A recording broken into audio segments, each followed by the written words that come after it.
Hey Jay here, we're out up in the mountains of California riding at Kennedy Meadows, and we're going to do a little shootout for you today of a bunch of bikes that are completely, not totally the same. We're not comparing apples to apples, but we're going to give you an idea of what we think of these things. So we have our TX300, 2017. We've used this thing for a bunch of projects. Thing's got almost 100 hours on it, full, really cool bike. It has electron carb on it. Now with this 300, it has to run a spark arrestor up here. So we have the FMF spark arrestor. So that's one disadvantage for this bike up here. The next bike is 2012 CRF 250R that we've converted into trail bike. These are one of our favorite bikes to do this with because you can get them somewhat inexpensive. They're fuel injected, so you don't have to mess with jetting. We have a spark arrestor, FMF spark arrestor on it. We've gone through the suspension on this thing, put a hot cam stage 1 cam, so it's got a little bit more bottom, but it's still standard bore. And we've cleaned that bike up, and so we're gonna see how this thing does. The downside to this bike is it has a Kickstarter for trail ride. We've put a kickstand on all these bikes, of course, and so this bike is ready to go, and we're going to see how this one compares. This one we probably only have about $3,000 into compared to a bunch more in the new Husky, of course. And then we have a 2018 FC 250 Husqvarna, and this one is a 270. We've done a project with this one a couple times. We've converted this over for Racer X to a trail bike. Got the 18-inch rear wheel, kickstand, hand guards, wraparound, skid plate, all that kind of stuff. Got the spark arrestor with the FMF system on there. This is the bike I'll mainly be riding. I think this one's gonna be pretty good. And then we have the big tank added on, all the off-roady stuff. And then our next bike is a 2007 CRF 450X, which we just picked up. Got a good deal on this bike, so we've probably got about three grand into this bike total now. With buying it for a good deal in the middle of summer. We fixed this bike up, done a bunch of mods, which I've made some videos on and shown you what to do to an X. So this bike, the downside to this bike is that it's very heavy. So compared to the other bikes, it's 30 pounds heavier on average than the other bikes. Easy. The last bike is a 2017 KTM 300 XCW. This bike is similar to the Husky as far as the motor, but this one's a W version, has the wider range transmission, has a PDS shock, doesn't have the AER forks that we like as much. So we have this bike last. Again, this bike has to run a spark arrestor, and spark arrestors on 2 strokes hurt power more than they do on 4 strokes. So we're gonna compare these 5 bikes out here today and tomorrow. So should be kind of fun. And so they'll give you an idea if you're looking to do, and this is all tight single track stuff. So we're not comparing high speed stuff, just tight single track. And you can see what we think of these things.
So we've had a blast riding the bikes. It's really fun riding a bunch of different bikes if you don't get to do it.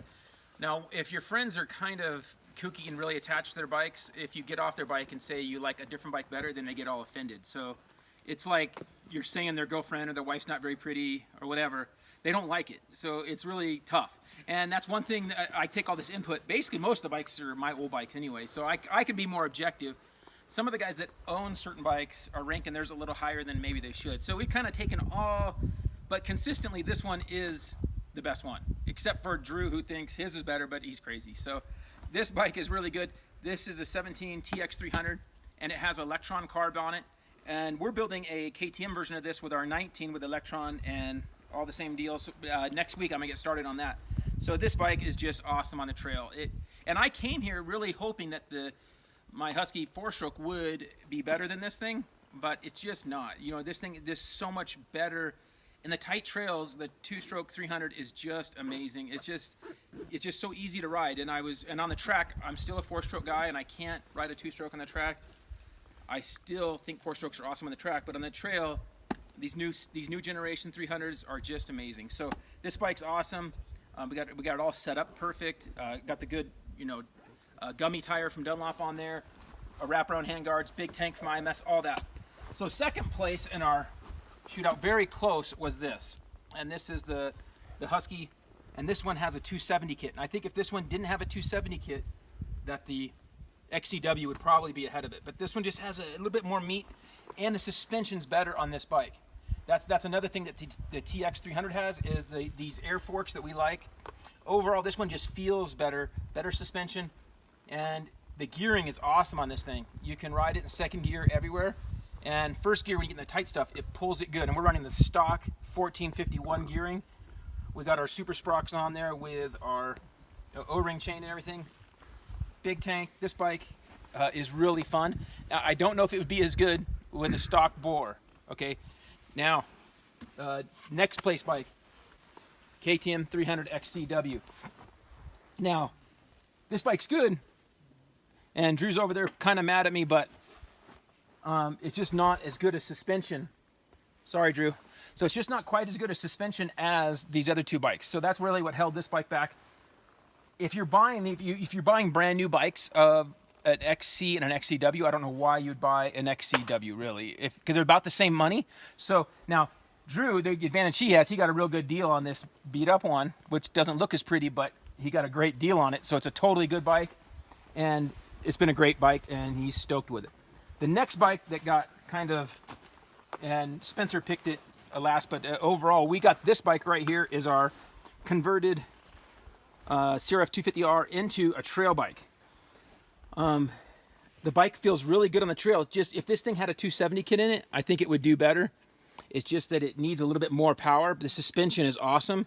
You have to kickstart it, which I don't like doing on the trail. It wears you out. You don't want to stop. You want to keep it running.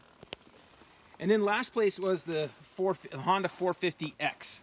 And this bike is still a really good bike, and all of us agree that if we had never rode any of the other bikes and only got to ride a 450X, we would do everything here. No problem. We do all these trails and be just fine on a 450X. But the bike is a handful. It's a lot more bike. The thing is over 30 pounds heavier than everything else we have here of these 5 bikes. So it's a heavy bike. Now, one thing I will say, if we were going off of just value, that Honda 250 is the best deal of these bikes, because it's basically a third of the price of those 4 bikes.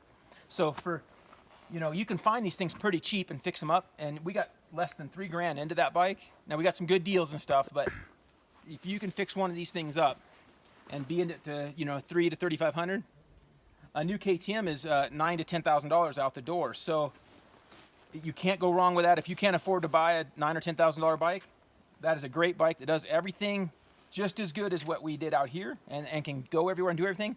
Just doesn't have electric start and not quite as much power as the 300. So that would be the winner if we were going off of just budget and value. So great time, good fun. We had a great time out here riding. We're going to go ride some more. I'm going to ride some dual sports next and check those out. So really fun deal, and hopefully we'll see you out in the trail.